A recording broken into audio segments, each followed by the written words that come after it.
جب آپ اکیلے بیٹھ کر رو رہے ہوتے ہیں تو اللہ کے فرشتے آپ کو دیکھ رہے ہوتے ہیں اور وہ اللہ کو جا کر بتاتے ہیں کہ آپ کا فلاں بندہ فلاں جگہ بیٹھ کر رو رہا ہے۔ پھر اللہ تعالیٰ اپنے فرشتوں سے فرماتا ہے کہ جاؤ میرے بندے کو جا کے چپ کرواؤ۔ پھر وہ آپ کو چپ کرانے کی کوشش تو کرتے ہیں، لیکن آپ کے درد کی شدت اتنی زیادہ ہوتی ہے کہ آپ کے آنسو زاروں قطار بہے جا رہے ہوتے ہیں۔ پھر وہ فرشتے تھک ہار کر واپس آ جاتے ہیں اور اللہ تعالیٰ سے کہتے ہیں کہ یا اللہ، تو بہتر جانتا ہے کہ تیرا بندہ کیوں رو رہا ہے۔ پھر آپ کو پتہ ہے کہ اللہ تعالیٰ کیا فرماتا ہے۔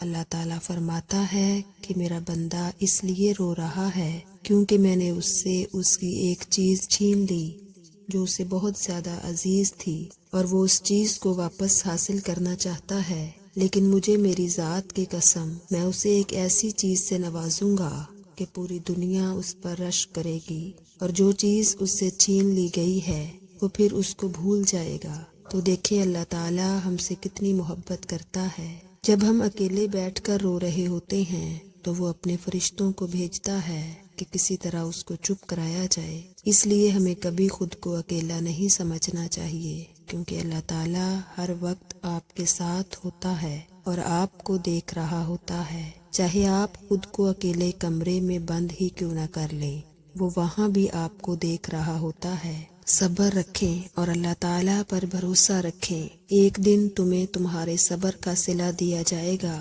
اور تمہیں تمہاری چاہت سے نواز دیا جائے گا۔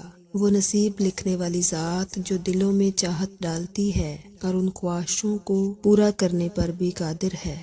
بے شک۔ یا اللہ ہمارے معاملات میں آسانیاں عطا فرما۔ آمین۔